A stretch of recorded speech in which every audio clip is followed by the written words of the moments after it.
मुस्तफ़ा करीम बैठे थे तो सैयदा आयशा सिद्दीक़ा रदी अल्लाह ताला ने अर्ज की, या रसूल अल्लाह सल्लल्लाहु अलैहि वसल्लम, वो देखें सैयदा फातिमा आ गई है, वो देखें बीबी साहबा बगैर बताए आ गई।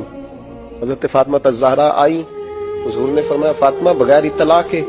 हुजूर छोटा सा काम था, कैसे आई हो? तो बीबी साहबा ने ना, औरतों का पल्लू होता है ना चादर का, पल्लू खोला तो एक रोटी बंधी हुई थी, खोल के पेश की। बेटे ये क्या है?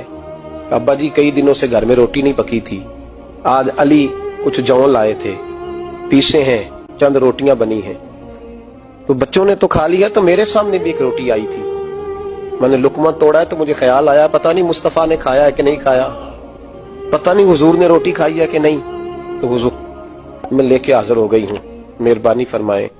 फरमाया बेटे बैठ जा। हजरत फातिमा भी बैठ गई।